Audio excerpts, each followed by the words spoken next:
I love front squats, but my God, do they wreck me. They are basically my worst enemy because they force me to stay upright. Now, I'm not very good in those upright positions.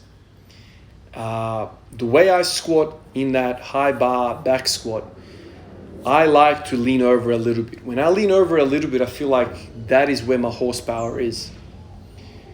I can't afford to do that in the front squat because that leaned over position taxes my upper body too much. Yeah, it taxes the traps, the upper body, the thoracic extension way too much. So every degree that I lean over gives me more horsepower in the hips, but I lose tenfold up top. I struggle to keep the bar in that front position because if you think about it, for every degree that I lean over adds I don't know how much force requirement for the upper back extension. Eventually, when you get to 45 degrees, let's say, it's impossible. Physics will say it's impossible and you drop the bar to the floor. So when I start getting into this heavier front squats, heavier weights, I have a tendency to want to lean over because my legs are like, okay, this is getting quite heavy. I need to tap into my horsepower. But I can't tap into the horsepower because at the top, I'm thinking I can't keep this bar on my shoulders. So it's kind of like this seesaw battle between what do I need. Eventually the weight will get so heavy that I basically don't have the ability to produce that leg strength in those upright positions, and then I have to lean over, and then when I lean over, I drop the bar. So in many ways, front squats for me should be on top of the list in terms of focus. I am not very strong in those positions, and a lot of you guys have pointed this out that my stance is way too narrow. I should really spread my stance a little bit more so I can sit in between the heels a little bit more. I should use weightlifting shoes. I should do all of these things to kind of help me borrow some mobility. The fact of the matter is that when I go into those wider stance, or wider versions of a stance, I'm not very strong in those positions, and I've kind of proven that to myself. In recent times, I've kind of messed around with wide stance squats. I've gone really, really wide, like kind of like West Side kind of stuff. And at that kind of level, I have no strength at all. I don't even know what's going on, what muscle I'm supposed to use. But in that kind of shoulder width, maybe a little bit out, I'm still very weak at that. So when you put all of that to the table, you start playing with these variables, and it's clear that whichever way I go, wide stance or narrow stance, I kind of hit a block. Whether it's too much leaning over or whether I'm just not weak in that wide stance.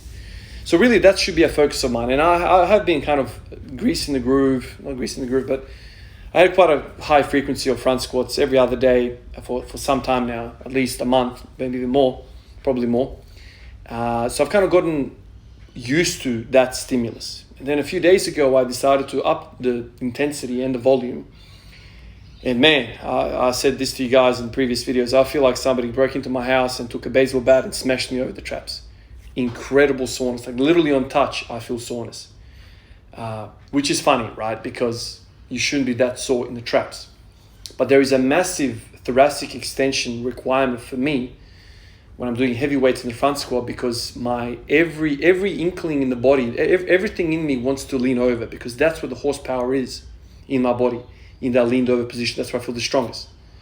But for every degree that I lean over, I pay massive debts up top, massive debts. And so these debts are, basically are contained by the traps, that thoracic extension. So I kind of feel like I've got all this horsepower under the bonnet, but I can't put it to the floor. I can't put it to the ground and use it. I've got 1,000 kilowatts in the engine bay, but I've got these skinny ass tires and I just spin wheels. That's how I feel. I can't put the power down, because the power is not accessible in that movement pattern. So short of the top, I know exactly what needs to happen. I need to get more mobility through the hips, and I have been doing that kind of in the background while watching TV, while chilling out. I'm always kind of stretching hip internal, external rotation, stretching the hamstrings, doing all that stuff to kind of get my mobility. And I feel like I'm making strides in that sense. But there's a long way to go. When I see some of these guys on the internet squat, man, they are perfectly upright. A few months ago, I saw a guy, I forget the name. He's from Kazakhstan. He's got a 270 kilo front squat. I think he's a junior as well. Like he's like 20 years old or something. Like he's very, very young. And that is insanity. But looking at him, I don't think he's got much demands for upper back strength at all in terms of that movement pattern, because he's perfectly upright. He's perfectly upright. He's basically at that point, I guess, core and leg strength. That's how efficient he is. He's got incredible amount of dorsiflexion. He's got great hip mobility, and he's just so efficient with his movement. I feel I'm so inefficient. I'm leaking power left, right, and center. I'm fighting myself. And this is where Olympic weightlifting to me is so damn sexy. Because it's not just about having the big ass engine bay. Massive turbos, massive superchargers, massive capacity of the engine. You've got thousands of kilowatts. But if you don't have all the other elements, you can't put anything to the ground. In Olympic weightlifting, it's not about having the best front squat or back squat or whatever. It's about all the other things. It's about skill. It's about mobility, flexibility. It's about technique. It's about execution. It's about speed. Olympic weightlifting is like this concoction of all of these attributes in one bowl. And that's, to me, sexy. It's a beautiful thing. You might be stronger in the back squat, but when it comes to the platform, you're like 20, 30, 40 kilos away from the top guy who's clean and jerking and snatching better than you. So this is a focus of mine. It's a focus of mine. Even though I won't lie to you, man. I actually like the DOMs in my traps. I think aesthetically traps are cool to me. I've always kind of found them to be really cool. Also with lats, I think anybody that has a really well-developed back looks, aesthetically pleasing to me. And when you see Lu, when you see Tian Tao, these Chinese dudes, they have incredibly well-developed traps. And I think that's mostly because they work overhead with snatches and whatnot, clean and jerks, and that's where they get most of their traps involvement. Because when they both front squat, it's literally perfect picture, straight upright. So I know what I need to work, going forward. What I did decide today, though, is that I think it's way too much for me to do doubles and triples for both front squats and back squats. It's too much. I can't do both at the same time. So today I decided, because these front squats are literally zapping the soul out of me, because I am fighting the bar so hard, and the weight's not heavy for my legs, it's the rest of me that's really struggling with the weight.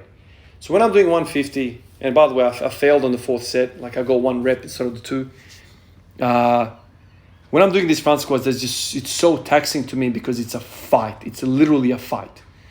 So I decided, okay, I'll do doubles in the front squats, and I'll just go back to 5s in the back squat, and I'll work with 5s. It's too much central nervous involvement if I do doubles and triples for both. It's way too much weight, because if I start doing triples with 190 kilos on back squat, then I am fried before I even get to the front squats. So today I decided to screw it. I'll just do 160 for a whole bunch of 5s. The weight kind of feels light to me, but it's moving slow because I'm just so tapped out. I'm surprised. I'm surprised at the effect the front squats are having on me. Not only have they reduced my squatting in the back squat output, they've also reduced my deadlifting as well, because like I said before, there's just so much demand on the posterior chain on that back strength, because everything wants to collapse underneath me and I'm fighting it so hard.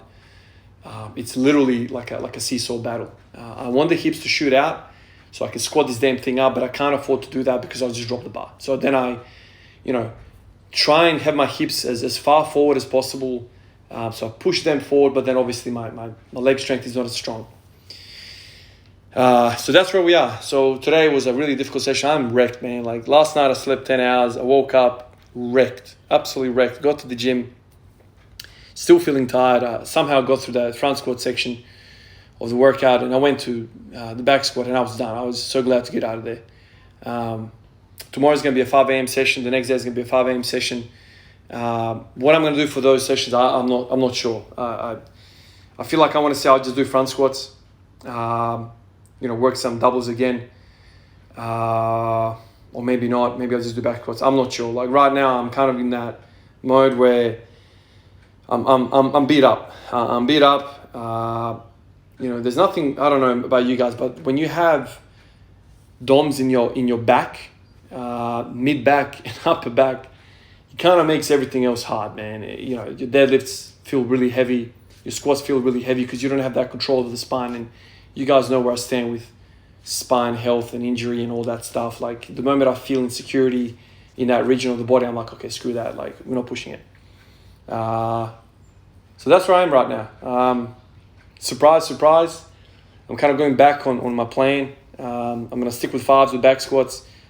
I'll just do doubles with the front squats and see how I go. I think it was foolish of me, but I didn't think at the time to kind of just all of a sudden just jump on the bandwagon of doubles and triples and expect goodness. Because you have to remember, I'm also doing triples with the bench press as well. I'm doing 130 kilos for sets of 3. Yesterday I did 5 sets of 3 with 130 kilos. So, I'm pushing heavyweight with bench press, pushing heavyweight the front squat, back squat, and the deadlift is always going to be 1 rep kind of training maxes. So it's, when you're working with fives, it feels like it's less involving with the central nervous system. I have dreams of hitting 4 plates, 180 kilos in the front squat. And I feel like when I hit that, so this is kind of like where my mind is right now. I feel like if I can hit 4 plates on the front squat, that's going to be a really good indicator that I can hit 200 kilos for a set of 5 in the back squat. So 180, 200, front squat, back squat, they're gonna come kind of around the same time, I feel. And then once I've hit those 2 things, I think I've got a 220 back squat. I really feel that that's kind of around the corner. So which lift do I prefer to kind of chase? I'm not sure right now. I've selected the front squat. Let's push the front squat for a little bit right now, and I'll just continue to work with 5s on the back squat and see where that takes me. I don't know. My mind's all over the place. And a bunch of you guys have messaged me and said, put some ollie shoes on, like remove that requirement for the upper back. I hear you, and I don't really have anything against ollie shoes. Everyone that kind of uses ollie shoes, I'm happy to see it. I mean, all of my idols that I kind of look up to have always used ollie shoes. The reason why I don't use them anymore is because back in the day when hip pain got really, really bad, my hip pain got kind of improved a little bit when I went to flats. And that's basically, ever since then, I never looked back. And so even now, I'm like, okay, I lack the mobility. But my intuition is not to just put some shoes on. My intuition is just to stretch more, get my hips better. Because I have seen many, many people, and I've said this many times in the past, I've tested people in my life, my colleagues, my friends, my family members. I've said to them, can you squat ass to grass, feet flat? And a lot of them can. And a lot of these people that can squat ATG ass to grass with a really vertical spine, they don't have their knees shoot over their toes. So I'm convinced through my experience under the bar and also for the people that I've tested around all sorts of different leverages that you don't need massive dorsiflexion to have a really upright squat. That's what I feel. Like I've seen that over and over again.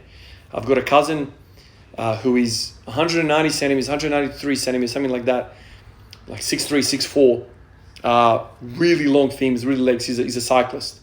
He does a lot of cycling, and he can ATG squat with a perfectly upright back, with no dorsiflexion requirements. Like he's not sending his knees to the next damn room, man. He just squats down, and he's got really good hips.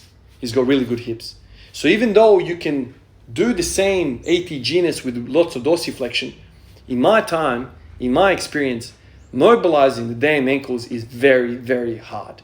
Because think about the joint as it is. There is a million freaking tendons and ligaments in there, mostly ligaments. There's so many ligaments. So when I've rolled my both ankles really badly when I played basketball, ruptured a few of them. So mobilizing, and around that time when I was mobilizing the ankles, I was trying to kind of stretch the ankles, right? Doing all the voodoo flossing and joint distraction, banded distraction, all this sort of stuff. And what that kind of led to is that those ligaments, I was stretching the ligaments essentially because there's no muscle in your ankle, man. Like, yes, there is this Achilles tendon, but good luck mobilizing the Achilles tendon, man. It's the strongest freaking tendon in the body, man. So I feel like you are best to just forget about the dorsiflexion in the ankle, directly anyway, and just focus on the hips. Focus on the hips. That's my experience. And you might disagree with that. You might say, oh, why do all these shoes work? I think all these shoes work for different reasons. It's not just the dorsiflexion. Because even when you put those shoes on and you see yourself squat from the side, I guarantee you your ankle dorsiflexion in that squat hasn't dramatically improved. You're just adding slack to the posterior chain because your heels have elevated, and you've added slack through that posterior fascia of the tibia, posterior kind of hamstring fascia. You just added length to the posterior chain, which allows you to sit deeper. That's what I think is happening with all these shoes. I don't think it's just merely you increase your dorsiflexion. I've made a video where I compared both of these squats of mine. All these shoes and not all these shoes. And what I found was there was no big difference in my knee travel over my toes. That wasn't the case at all. So even though I don't mind using all these shoes, I feel like the hips is where the problem is. That's the root of the problem. And like I said, I've seen many people show me how to squat. No shoes on, ass to grass, no butt wink, nothing, perfectly straight, from people that don't even freaking train, man.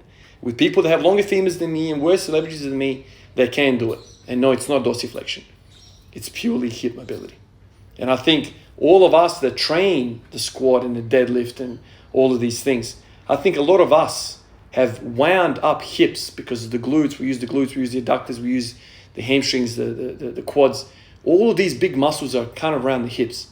And because we are training so hard and moving so much weight, these tissues have locked up on us. And so it's ironic as hell, but the people that don't train with a barbell actually have better hip mobility than people that do.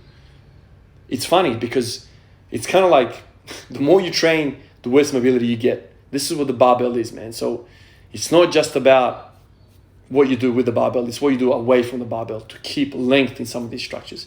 And when I get sloppy and forget about my stretching for a few days, I rock up and I'm like, I have no mobility. What the hell is going on? And then I start lifting weights with worse and worse leverages, worse and worse biomechanics, and it's like I'm spinning my tires in mud. It's that whole idea with the front squat. I feel like I've got horsepower, but I can't put it on the ground. 2 names to mention tonight. 2 guys that popped onto the Patreon list. I want to appreciate both of you guys for doing that. It's incredible. The list keeps growing. The army of support keeps growing. Andrej Aksenov and Bogdan Popović. Hvala ti, brate, za ovo. Stvarno mi puno znači tvoja podrška. Živio. Just some words there in Yugoslav. With a name like that, Bogdan Popović, I know he can speak the lingo, man. So I just wanted to do that for him. And I want to thank everyone on the list from today and also from days before. I mean, this shit never gets old for me, man. It never gets old. It's like, I keep saying it, but I never thought anybody would listen to this shit. Like, I literally never thought anybody would be interested in what I have to say about this whole thing of weightlifting and getting better under the bar. Anyway, guys, I'll get you guys tomorrow. You guys will see the video basically uploaded at the same time, but it's going to be a very early session for me tomorrow, 4:30, 5 o'clock start. And we'll see what can happen tomorrow. Catch you guys in the next one. Peace out.